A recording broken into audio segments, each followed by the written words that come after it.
Hello viewers, আসসালামু আলাইকুম। আশা করি সবাই ভালো আছেন। আপনাদের দয়ায় আল্লাহর রহমতে আমি একটা ভালো আছি। তো বরাবরের মতো আজকে আমি আপনাদের মাঝে আবার একটি বশীকরণ ভিডিও নিয়ে আসলাম। তো ভিউয়ার্স, এটি হচ্ছে সোনার জ্বালা বশীকরণ। তো আপনারা থাম্বনেল থেকে হয়তো বুঝে গেছেন যে ভিডিওটি কীরকম হতে যাচ্ছে। আশা করি আপনারা ভিডিওটি পুরোপুরি দেখবেন, কারণ টেনে টেনে বা স্কিপ করে যদি দেখেন তাহলে অনেক নিয়ম মিস হয়ে যেতে পারে, আর নিয়ম মেনে যদি কাজ না করেন তাহলে কাজের ফলাফল পাবেন না। তো অবশ্যই ভিডিওটি শেষ পর্যন্ত দেখবেন। এই ছোট্ট একটি মন্ত্রের মাধ্যমে কীভাবে আপনারা যে কোনো নারীর শরীরে যৌন জ্বালাও সৃষ্টি করে তার সঙ্গে সহবাস করবেন বা মিলন করবেন, অথবা আপনার পছন্দের মানুষকে আপনি বিয়ে করতে যাচ্ছেন কিন্তু সে পাত্তা দিচ্ছে না বা তার ফ্যামিলি রাজি হচ্ছে না, সেক্ষেত্রেও আপনি এই মন্ত্রটি কাজে লাগাতে পারেন, বা যে কোনো বিবাহিত মহিলার ওপর এটি আপনি প্রয়োগ করতে পারেন। এটা আপনার ইচ্ছার ওপর যে আপনি খারাপ কাজ করবেন না ভালো কাজ করবেন। তো ভিউয়ার্স, আপনারা এই সোনার জ্বালা বশীকরণ মন্ত্রটি কাজে লাগিয়ে নিমিষের মধ্যেই আপনারা একটি নারীকে বা একটি পুরুষকে বশীভূত করে ফেলতে পারেন, আপনার বাধ্যগত করে ফেলতে পারেন। আপনারা যদি সঠিক নিয়ম মেনে এই কাজটি করতে পারেন, আমি আপনাদেরকে গ্যারান্টি দিচ্ছি যে আপনাদের কাজের ফলাফল 100% আপনারা পেয়ে যাবেন। তো ভিউয়ার্স, আপনারা কীভাবে কাজটি করে দেবেন আমি আপনাদেরকে নিয়ম বলে দিচ্ছি। আর যারা এখন আমার চ্যানেলে নতুন দর্শক রয়েছেন তারা অবশ্যই আমার চ্যানেলটি সাবস্ক্রাইব করে দিন এবং পাশে থাকা বেল বাটনটি বাজিয়ে দিন, যাতে করে পরবর্তীতে আমি নতুন কোনো ভিডিও আপলোড করলে আপনারা সঙ্গে সঙ্গে পেয়ে যান। তো ভিউয়ার্স, যে কোনো মন্ত্র, শুধু এটা মন্ত্রের ক্ষেত্রে যে কোনো মন্ত্র আপনি প্রয়োগ করতে চান তার আগে আপনার এটার উচ্চারণ সঠিক হতে হবে। উচ্চারণে যদি ভুল যায় তাহলেও কিন্তু কাজ হবে না।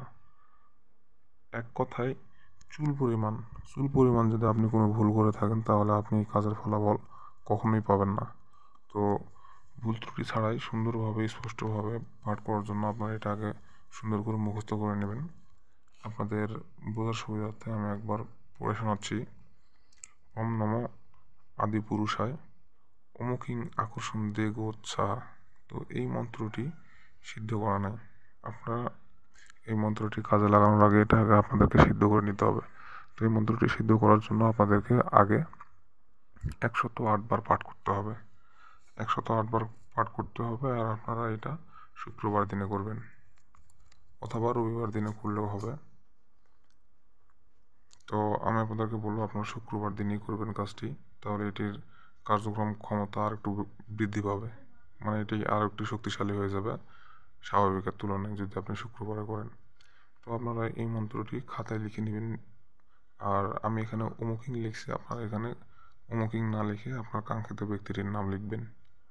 আপনার কাঙ্ক্ষিত ব্যক্তিটির নাম লেখার পরে আপনারা এটি মুখস্থ করে নেবেন। নিয়ে শুক্রবারে, যদি শুক্রবারে আপনি কাজ করেন তাহলে বৃহস্পতিবার রাতে রাত 12টায় আপনারা এটি পাক পবিত্র হয়ে আসন পেতে বসবেন। সামনে একটি মোমবাতি রাখবেন জ্বালিয়ে, আর রুমের 4 কোণায় আগরবাতি জ্বালিয়ে দেবেন। দেওয়ার পরে আপনারা 108 বার পাঠ করে সিদ্ধ করে নেবেন। নিয়ে পরের দিন আপনার কাঙ্ক্ষিত ব্যক্তিটির সামনে গিয়ে এই মন্ত্রটি একবার উচ্চারণ করবেন, শুধুমাত্র একবার পাঠ করবেন।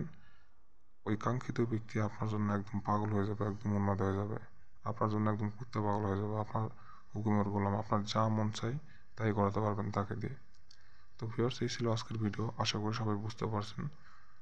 কোনো জায়গায় বুঝতে অসুবিধা হলে কমেন্ট বক্সে জানাতে পারেন, অথবা ইমো নাম্বার দেওয়া আছে যোগাযোগ করতে